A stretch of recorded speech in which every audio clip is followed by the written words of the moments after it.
Audio Jungle.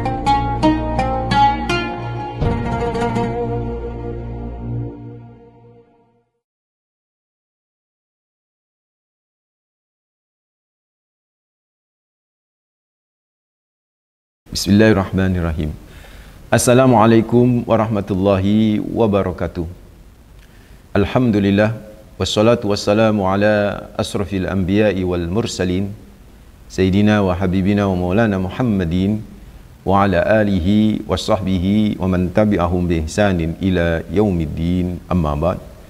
Fa inna asdaqal hadis kitab Allah wa khairal hadi hadyu Muhammadin sallallahu alaihi wasallam wa syarrul umuri muhdatsatuha wa kullu bid'atin dhalalah wa kullu dhalalatin finnar.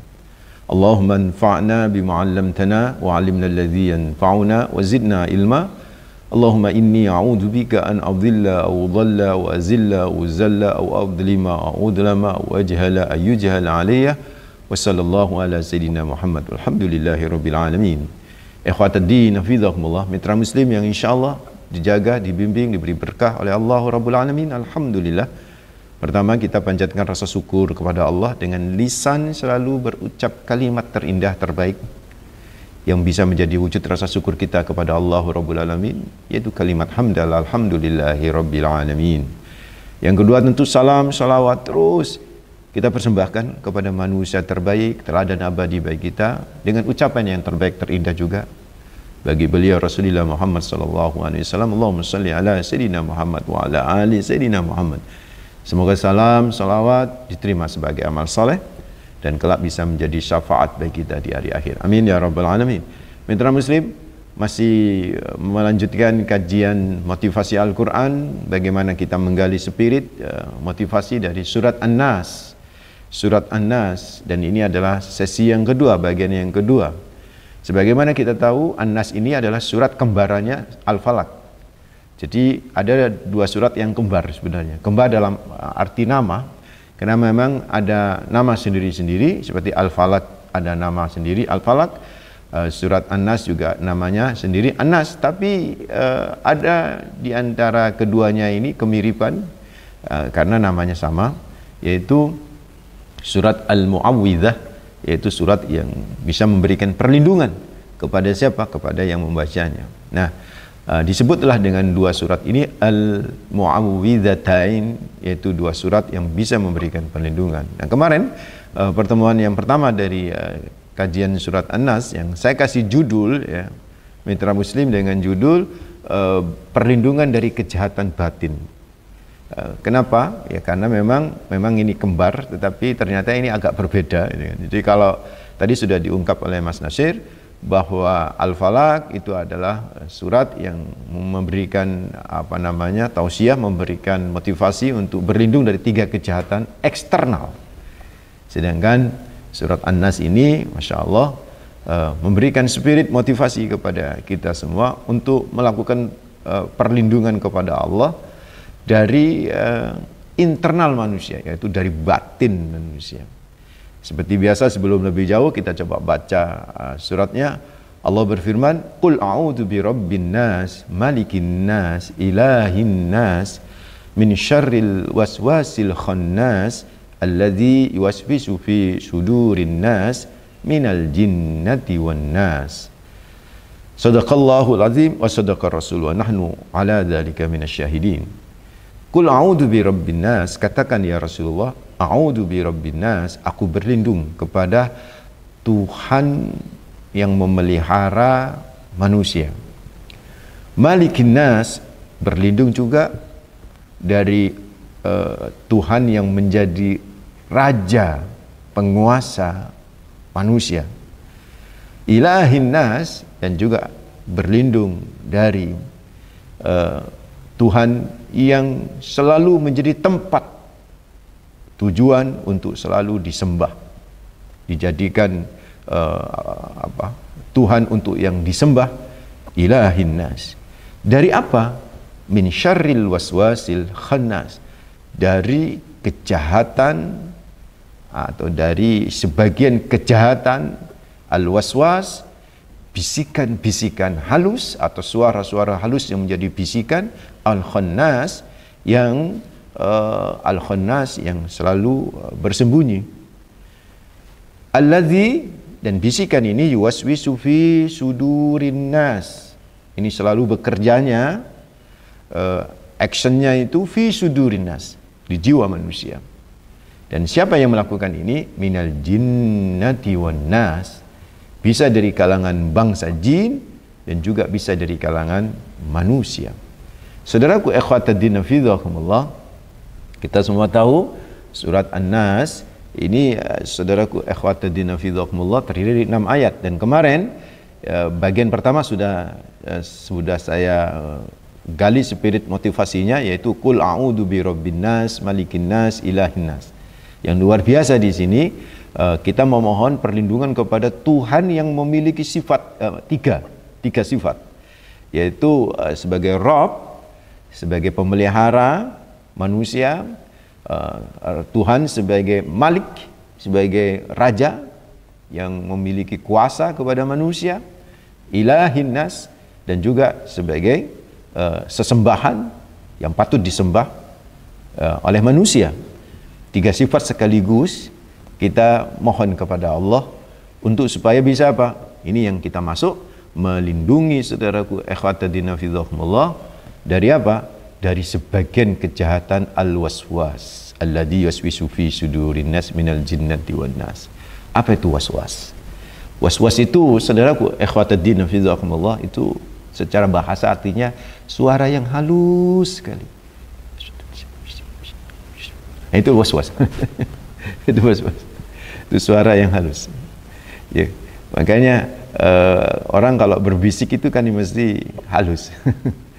Ya, makanya saya itu paling, ya gimana ya, Mas Nasir, pengajian terus berbisik-bisik dengan sebelah-sebelah itu, kadang ya gak berbisik, ngobrol itu kan.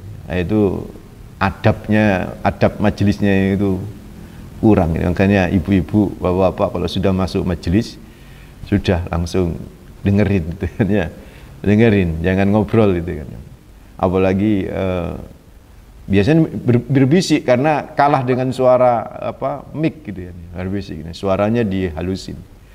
Tapi kalau mic-nya itu enggak terdengar suaranya, atau lagi ustadznya lagi diem, nah itu bisa keras.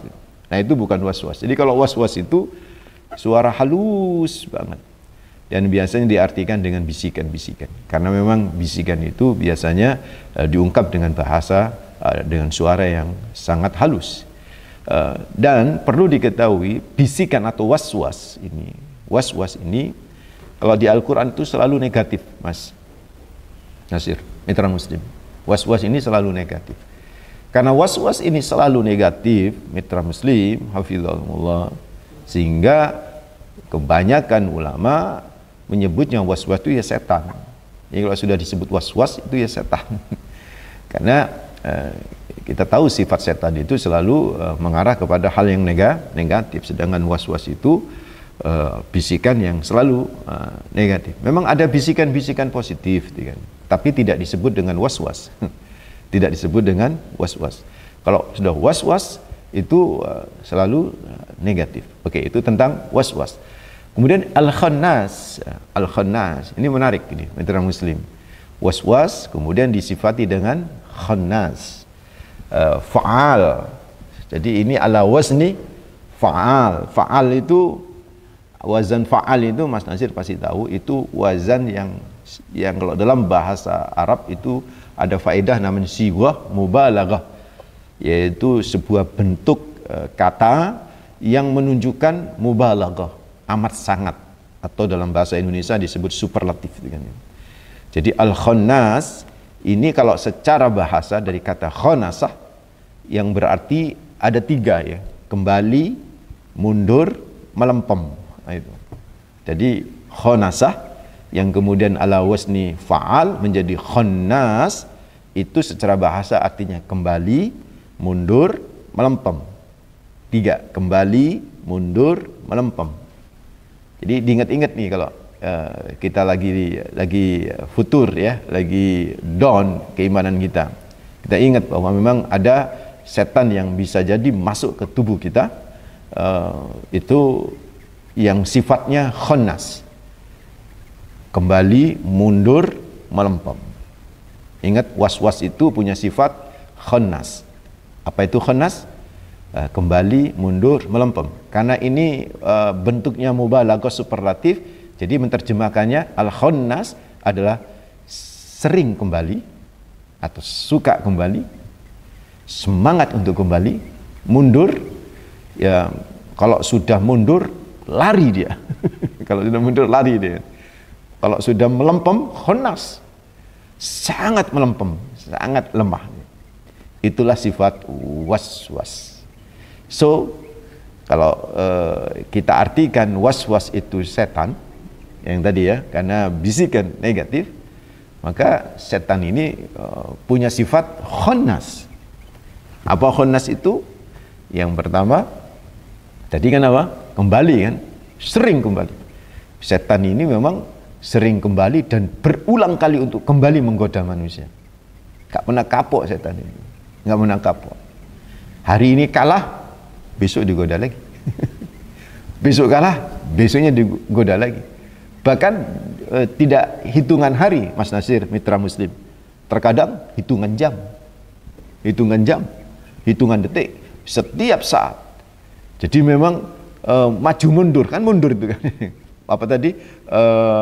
Kembali, mundur, melempem gitu kan. Dia maju mundur. Tapi yang jelas dia punya semangat maju tak gentar. Setan itu khannas, maju tak gentar. Melawan yang apa? Bukan yang, ya melawan yang benar. Maju tak gentar melawan yang benar. Ya kan? Melawan yang benar, betul. Apa? Iya, melawan yang benar. Iya, melawan yang benar. Setan. Setan itu melawan yang benar. Nggak mungkin melawan yang salah. Maju tak gentar, itu makna kembali, khannas. Jadi dia sering gitu. Dia kalah, maju lagi. Dia kalah, maju lagi. Dia kalah hari ini, dia maju lagi. Karena itu, ini spirit motivasi bagi kita, Mas Nasir. Berarti kita nggak pernah aman gitu kan. Kita nggak pernah aman. Kecuali kita selalu bersama Allah Rabbul Alamin. Suatu hari ya, sebagai penutup sesi ini, mitra muslim, saya dipanggil oleh guru saya, dan ternyata yang dipanggil bukan hanya saya. Dan guru saya ini cuma mengingatkan kepada kita semua pada waktu itu yang datang, karena memang ada yang apa terpeleset, zalal ya, zalal namanya, terpeleset, terpeleset melakukan perbuatan yang apa ya, yang ke arah pidana misalnya begitu kan. Ya berkaitan dengan keuangan dan sebagainya. Maka padahal yang terpeleset ini ustadz, kiai gitu kan. Akhirnya sang guru ini berkata kepada kita itu kan, kita nggak pernah bisa aman sekalipun ilmunya nyundul langit, bahasa beliau itu.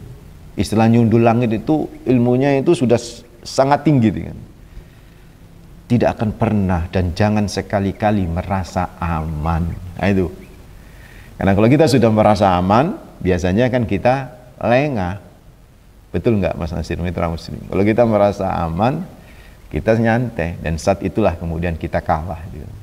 So, luar biasa ini motivasi Al-Khannas ini memberikan spirit motivasi kepada kita untuk selalu hati-hati, dan karena kita memang tidak pernah aman. Apalagi makna dari khannas nanti akan kita lanjutkan setelah ini. Ada Pak Abdurrahim Ustaz, riwayat Asbabun Nuzul surat Al-Ikhlas, Al-Falaq, An-Nas, betulkah dalam upaya kesembuhan Rasulullah dari pengaruh sihir? Kemudian yang kedua, bagaimana untuk membentengi dari penyakit ain dari para Khannas tadi yang terkadang berpenyakit, dari manusia yang terkadang berpenyakit hati kepada kita. Baik, sebelum dijawab kita sapa dulu penelpon. Assalamualaikum. Waalaikumsalam warahmatullahi wabarakatuh. Pak Sodikun ya, sebagai pembuka telepon kita pagi hari ini, silakan Bapak. Assalamualaikum Ustaz. Waalaikumsalam warahmatullahi wabarakatuh, Pak Sodikun. Monggo. Ya Ustaz. Dalam Al-Quran itu kan ada surat Insan, surat Anas. Ya. Apa perbedaan Insan dan Anas? Pertanyaan pertama. Apa? Pertanyaan kedua. Al-Insan dan An-Nas. Oh. Ada surat Al-Insan dan surat An-Nas. Ya. Pertanyaan kedua.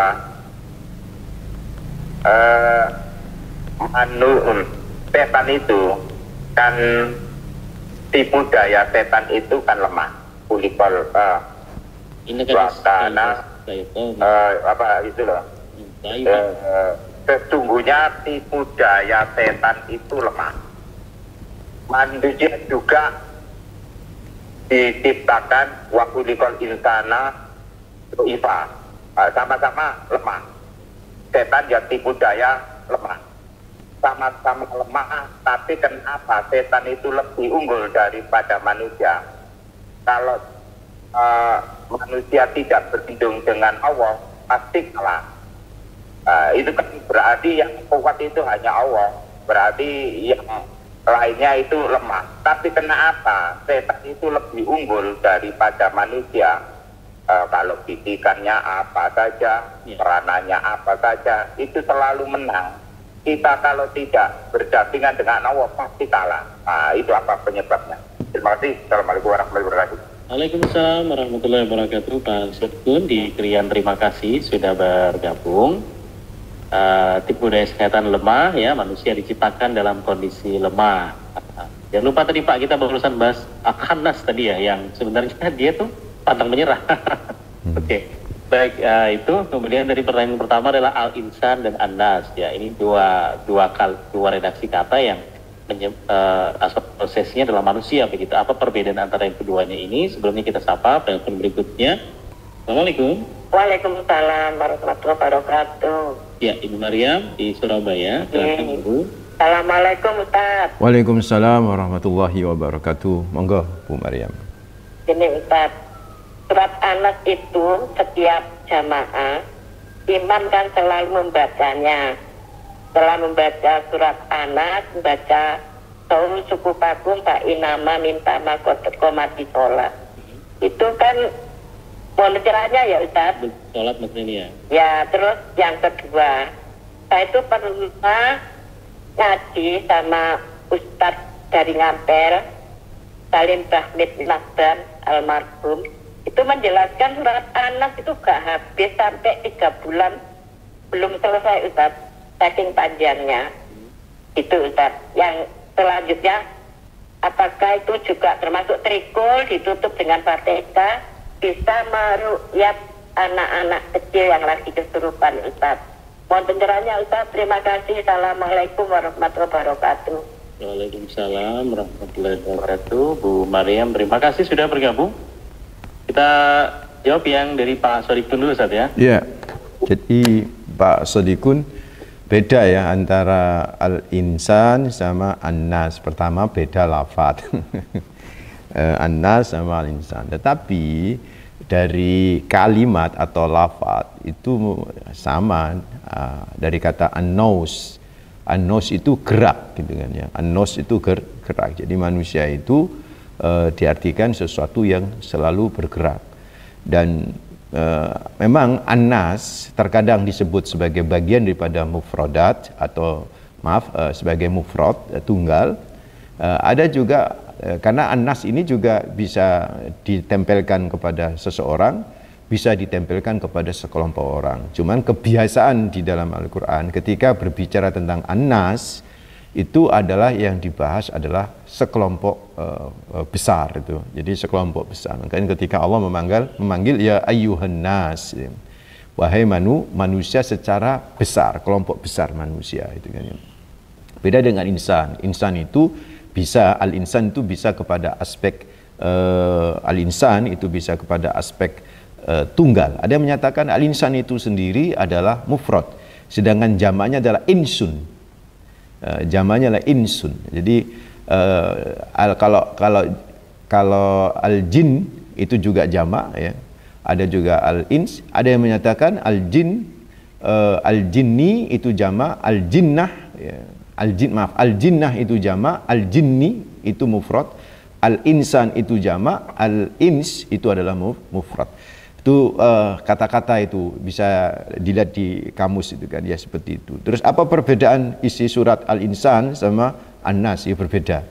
Jadi kalau Al-Insan itu lebih panjangan surat Al-Insan dibanding dengan surat An-Nas. Jadi kalau An-Nas ini lebih kepada bagaimana manusia, semua manusia itu benar-benar berlindung kepada Allah dengan 3 sifat itu, mitra muslim. Ya, dengan 3 sifat itu berlindung dari apa? Waswasil khannas, dari waswasnya yang sangat berbahaya, begitu. Itu yang pertama dari pertanyaan Pak Sodikun. Terus yang kedua, manusia dha'ifa. Terus inna kaidas syaitan kana dha'ifa, jadi bahwa tipu daya setan itu lemah.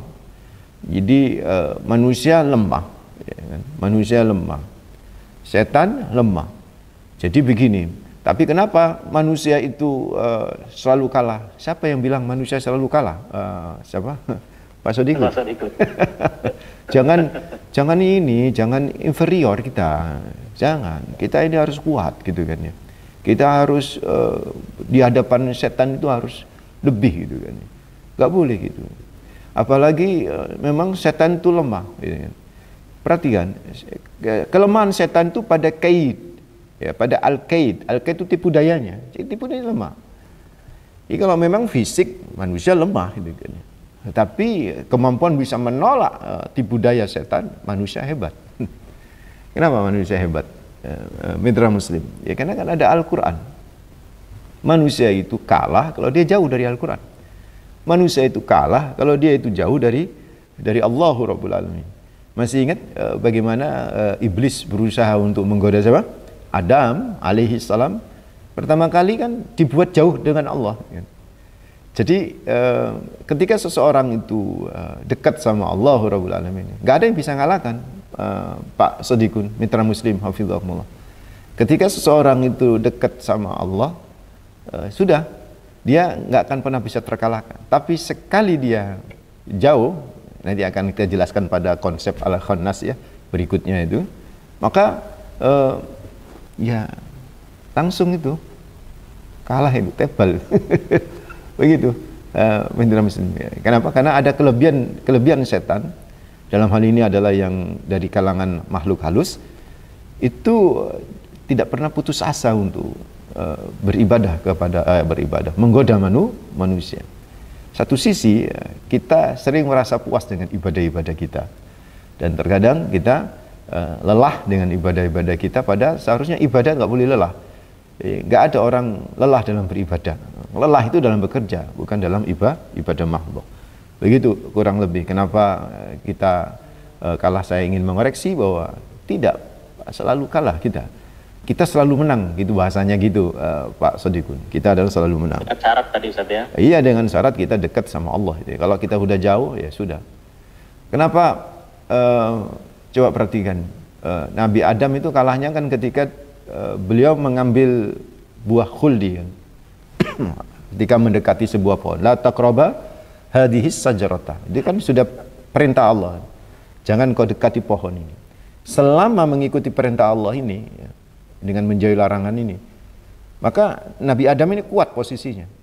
Tapi ketika lengah, kemudian Nabi Adam mendekati dan akhirnya merasakan pohon itu yang indah itu, maka saat itu dia jauh kan.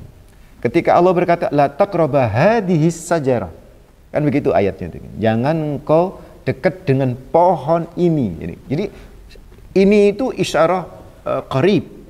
Ini itu adalah petunjuk yang menunjukkan kedekatan. Kan ini itu kan dekat.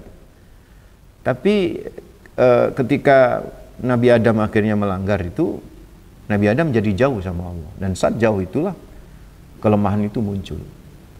Jadi ikhwatadina fidhakumullah, bismillah kita selalu menang, bukan selalu kalah. Begitu. Itu yang siapa? Pak Sodikun. Pak Sodikun, untuk yang berikutnya kita jawab setelah jeda Ustaz ya. Oke.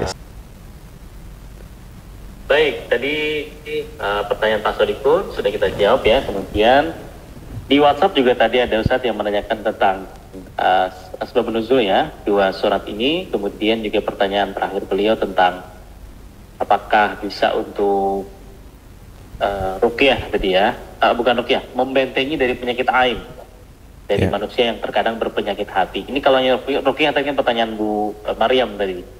Rikul kemudian Al-Fatihah, apakah bisa meruqyah untuk anak yang kecil?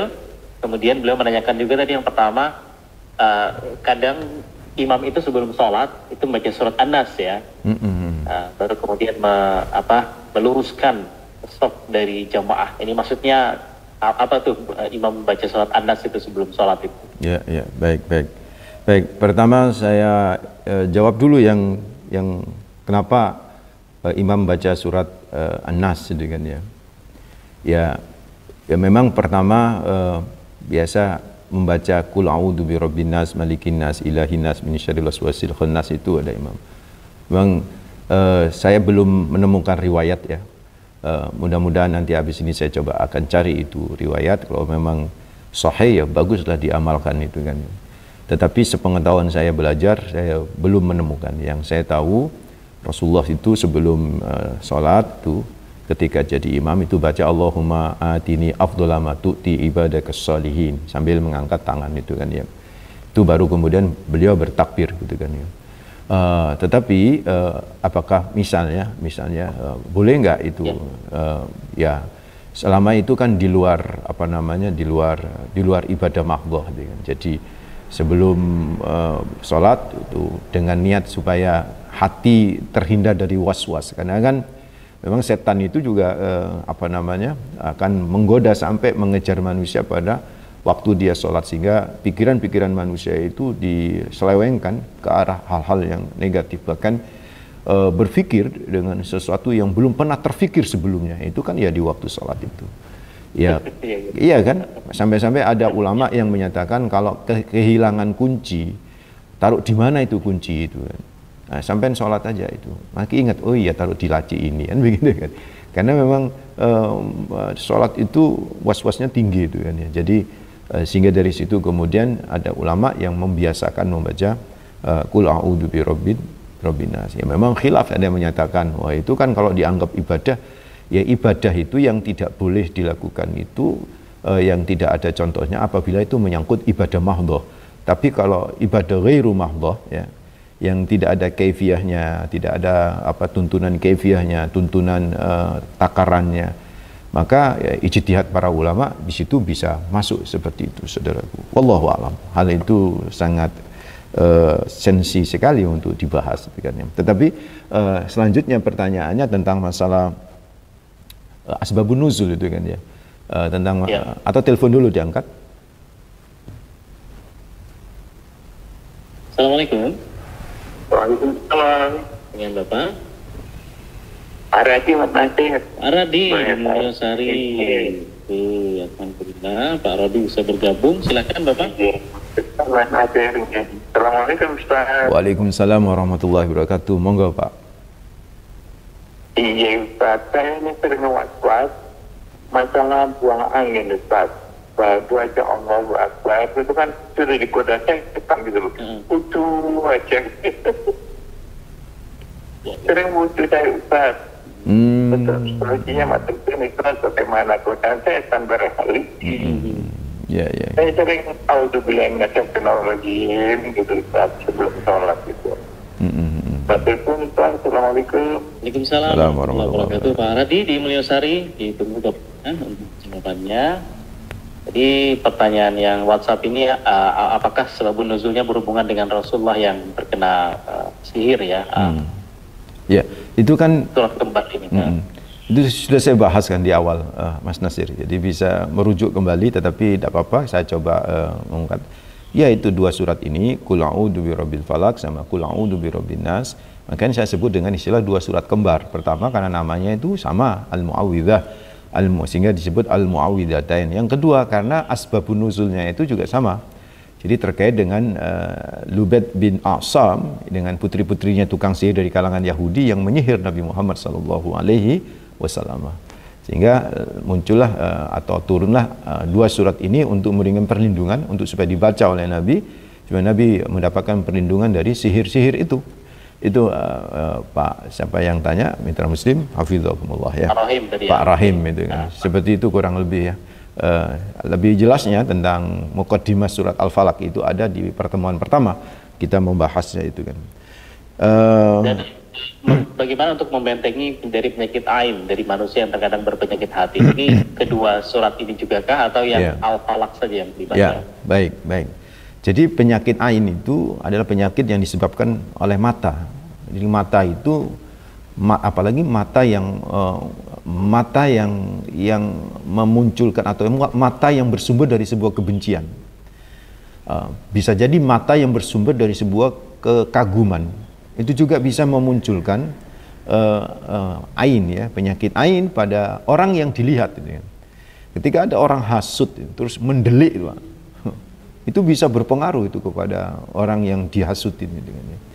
Demikian pula orang yang kagum, ayu nih ya, kok ayu banget ya, kok lucu anakmu. Itu bisa mengenai penyakit ain. Gimana kalau kondisi seperti itu ya? Supaya terhindar, maka ketika dipuji orang gitu kan ya. Maka ketika ada orang itu muji, waduh ganteng banget kamu, kul masya Allah gitu kan. Jangan bilang begitu, tapi kul masya Allah ini kan. Katakanlah masya Allah. Karena ketika kita muji seseorang, muji bayi yang cute, yang lucu, yang imut, gitu, terus tanpa di situ zikir kepada Allah Rabbul Alamin, nah itu nanti bermasalah itu kepada bayi yang dipuji itu kan. Begitu kurang lebih. Memang ada hadis bahwa kalau sampai akhirnya sawanan dengan sakit itu yang muji itu suruh mandi nanti, kemudian mandi kayak mandi wajib gitu ya. Nah, bekas airnya itu bisa diusapkan kepada anak yang kena penyakit ain itu. Itu hadisnya ada seperti itu kan. Apa juga bisa dibaca ini? Bisa. Semua ayat-ayat Al-Qur'an itu bisa menjadi ruqyah ya. Bisa menjadi obat bagi kita yang lagi sakit baik secara fisik maupun secara jasmani. Wallahu a'lam. Baik, demikian. Jadi kita jawab untuk pertanyaan Pak Aradi tadi ya. Setelah jeda Ustaz kita jeda lagi nanti di sesi terakhir Mitra Muslim kita tuntaskan insyaallah ya tentang pelindungan dari kejahatan batin, motivasi Quran surat An-Nas. Ya, sesi terakhir di Assalamualaikum Indonesia pagi hari ini Mitra Muslim ya. Tadi ada Pak Aradi yang menanyakan tentang ini, saya kayaknya was-was terus Ustaz ya, merasa buang angin terus begitu, takbir beratul ihram terus udah wudu lagi gitu. Ini mungkin beliau bertanya solusi ya. Ada satu penelpon terakhir ini terus kita sapa. Assalamualaikum. Waalaikumsalam warahmatullahi wabarakatuh. Buat di Surabaya ya. Oke, silakan Ibu. Assalamualaikum Kak Jun. Waalaikumsalam warahmatullahi wabarakatuh Bunda. Monggo. Saya ini Ustaz. Hari ini kan Ustaz menyampaikan tentang apalah dan apalah itu. Al-Falaq itu ya internal dari orang luar ke diri kita, misalnya mau ditenung itu lewat Al-Falaq itu. Tapi kalau An-Nas itu internal dari diri kita sendiri. Dan saya kira dua surat itu bisa ditutup dengan Qul huwallahu ahad ya. Kita misalnya dekat sekali dengan Allah, bahwa Allah itu penyembuh semuanya dan penolong kita dari semuanya. Tapi Ustaz, kadang-kadang begini Ustaz, orang itu misalnya sudah betul-betul dekat dengan Allah, merasa dan memang dikerjakan dekat dengan Allah itu, menjalani semuanya, apapun perintahnya dan yang tidak boleh dihindari. Tapi yang Anas tadi, yang dari diri sendiri itu masih ada. Iya, kadang-kadang karena kita mungkin sudah bukan jenuh ya, tapi alhamdulillah tidak seudah sama Allah. Alhamdulillah, bukan maksud saya gimana ya pertolongan Allah. Saya sudah menjalani begini begitu, tapi kok saya masih sepertinya kalah dengan internalnya tadi Anas itu, kalah dengan sifat Anas itu yang menyerang diri. Saya ke orang sendiri, orang yang sudah merasa ibadah yang baik itu. Begitu itu bagaimana ya Ustaz? Maksudnya Allah kok tidak menolong? Apa tidak mungkin Allah membiarkan makhluknya atau hambanya itu menderita karena ya Anas tadi itu dari batinnya sendiri, meskipun sudah bagaimana itu dasarnya Ustaz, kalau kita harus supaya kita ini menang gitu lah, Allah bukan, tapi kita menang karena kita merasa sudah benar-benar menjalani Ustaz. Bagaimana Ustaz? Dalam jalan keluarnya dalam hal ini. Matur nuwun, Ustaz. Assalamualaikum warahmatullahi wabarakatuh. Waalaikumsalam warahmatullahi wabarakatuh. Bu Aan, terima kasih. Ini juga sebagai pertanyaan terakhir ya. Ini mungkinkah ada hubungannya tadi Ustaz ya dengan 3 sifat Allah yang kita berlindung di sini tadi untuk 1 kejahatan yang kita berlindung daripadanya. Silakan Ustaz. Ini konfirmasi dulu. Ini selesai sampai ini apa nanti dilanjut lagi sesi 3? Masih ada sesi 3. Ini oke. Atau kalau enggak saya jelasin dulu. Pertanyaan-pertanyaan kita coba mungkin bisa kejawab dari penjelasan saya. Nah, biar kita tuntaskan Ustaz ya, hari ini kita tuntas. Baik. Jadi kembali kepada al-khannas ya, mitra muslim hafizahumullah. Jadi al-khannas itu artinya tadi kembali, mundur, melempem dan bersembunyi. Artinya setan tuh sering kembali gitu kan ya. Setan tuh sering kembali dan berulang kali untuk kembali menggoda manusia. Jangan merasa aman. Pertanyaan Bu Aan tadi kejawab sebenarnya itu kan ya. Kenapa kadang-kadang, aku kok mana sih pertolongan Allah? Aku ngelakuin kok ini kok dikai ya musibah. Lah itu yang namanya setan. Setan itu balik mana yang gudo, balik mana yang ngasih bisikan-bisikan. Nah, gimana? Lawan. Nanti akan saya bahas ya. Lawan. Terus yang kedua, setan itu akan mundur. Kan tadi maknanya kan khannas itu kan kembali, mundur, melempem, bersembunyi. Nah, setan itu akan kembali menjadi mundur, melempem dan bersembunyi. Jadi khannas itu bahkan lari setan itu ketika seorang itu ingat sama Allah. Maka kata kuncinya mitra muslim, ketika di hati kita itu ada perasaan Allah kemana ya, memang ngomongnya nggak seudon ya kan ini, tapi sudah bertanya kayak begitu tuh sudah seudon itu. Hati-hati ya, setan tuh pintar gitu loh. Udah dikasih banyak nikmat, udah dikasih semangat luar biasa. Di mana pertolongan Allah? Selama ini kan Allah sudah nolong. Kenapa yang dibahas 1 musibah, sedangkan 1000 nikmat tidak pernah kita ingat? Nah ini tuh setan tuh membalikkan. Ya kenapa ya, setan itu memang was-was gitu loh. Yang diungkit-ungkit sama setan itu ya musibahnya itu. Nikmat yang 1000 ditenggelamkan.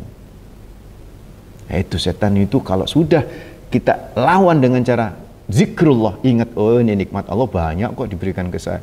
Itu mundur setan itu, mundur, melempem, bersembunyi. Itu yang disebut dengan khannas. Tapi kalau kita udah jauh dari zikir kepada Allah, masih ngerosulullah lagi, masih ngeluh lagi, balik lagi setan itu. Itu makna al-khannas. Yang jadi problem al-khannas ini minal jinnati wan nas. Itu dari bangsa jin dan juga dari manusia. Jadi jin itu ya menggoda, was-was. Makanya tadi itu pertanyaan Pak siapa itu yang merasa ngentut itu dari bangsa jin itu. Ya, siapa? Pak Radit ya. Itu merasa ngentut itu. Itu was-was. Gimana caranya kayak begitu tuh? Lawan lagi lawan. Dengan apa? Zikir kepada Allah. Dengan yakin enggak ngentut. Pokoknya Pak, kalau sebelum sholat iku gak ngerasa ngentut, nggak kebelet ngentut, nggak kebelet BAB, maka kalau kemudian muncul ada was ngentut, kok rasa ngentut, itu anggap nggak ngentut itu. Begitu tuh, lawan tuh. Jangan sampai diturutin tuh was-was itu. Kalau enggak, itu maju terus itu. Khannas itu maju terus itu ya. Lawan supaya apa? Mundur, melempem dan mereka bersembunyi, nggak menampakkan diri. Itu saudaraku ikhwatadina fillah. Nah, pertanyaannya masih bicara was-was. Ini biar kita paham gitu kan. Dari mana was-was itu muncul? Perhatikan. Ada 2 kemungkinan kata para ulama. Pertama dari manusia itu sendiri, yaitu dari nafsu. Nah, cara mengatasinya ya dipaksa untuk tidak nurutin. Karena nafsu itu seperti bayi. Jika dibiarkan menyusu, makanya terus nyusu, nggak mari-mari. Nafsu begitu tuh. Kalau dibiarkan dia terus aja jalan. Tapi jika dipaksa untuk disapih, sekalipun kemudian berontak, sekalipun kemudian menderita karena gelisah dan lain sebagainya, tapi nanti akan berhenti dan tenang, saudaraku. Itu nafsu itu seperti itu. Betul. Jadi was-was yang dari nafsu, ayo lawan dengan apa? Menghentikan keinginan nafsu itu. Yang tentu keinginan yang negatif ya. Karena ada nafsu makan yang baik, nafsu makan itu baik, nafsu sama istri baik, nafsu nafsu untuk bekerja bagus. Makanya min syarril waswasil khannas. Jadi sebagian, tidak semuanya itu kan. Kemungkinan kedua, waswas itu dari setan. Dan cara mengatasinya itu tadi, selalu berzikir, selalu ingat Allah. Jadi a'udzubillahi minasyaitonirrajim, itu bila baca rabbi a'udzubika min hamazati syayatin, qul a'udzu birabbin nas. Maka para ulama itu menganjurkan baca qul a'udzu birabbin nas kalau sudah waswas, atau kalau mau sholat supaya tidak waswas gitu kan. Ya itu aja, itu karena memang dalam rangka untuk membuat setan itu mundur, melempem dan bersembunyi. So, saudaraku, yang menarik tadi sudah diungkap sebagai penutup oleh Mas Nasir, bahwa yang menarik ketika surat Al-Falaq gitu kan, kita diminta berlindung kepada Allah dengan satu sifatnya, yaitu Rabb, untuk berlindung dengan tiga kejahatan. Tetapi surat An-Nas berlindung cuma dari satu kejahatan dengan melibatkan tiga sifat Allah. Rabbin nas, malikin nas, ilahin nas, melawan min waswasil khannas. Satu toh. Kenapa saudaraku? Kenapa seperti itu? Bahwa itu menunjukkan spirit motivasi kepada kita. Musuh dari dalam jauh lebih berat, karena itu melibatkan tiga sifat Allah untuk melawannya. Ayo hadirkan Allah dalam kehidupan kita, mitra muslim, supaya waswas, setan, apapun ya, sakwa sangka, pertanyaan-pertanyaan, ini kok begini, ini kok begitu, padahal aku sudah ibadah, itu nggak akan pernah muncul lagi itu saudara. Nggak akan pernah muncul lagi. Justru yang muncul, ya Allah, kenapa kau beri aku kenikmatan yang luar biasa ini? Bukan kenapa kau beri aku musibah yang cuma 1 kali, 2 kali, 3 kali. Padahal nikmat dalam hidup ribuan jutaan kali. Tidak pernah kepikir. Mudah-mudahan bermanfaat, dan mudah-mudahan Al-Falaq series sama An-Nas series memberikan spirit motivasi dalam kehidupan kita. Aqulu qouli hadza wastaghfirullah li wa lakum innahu huwal ghafurur rahim. Mohon maaf. Assalamualaikum warahmatullahi wabarakatuh.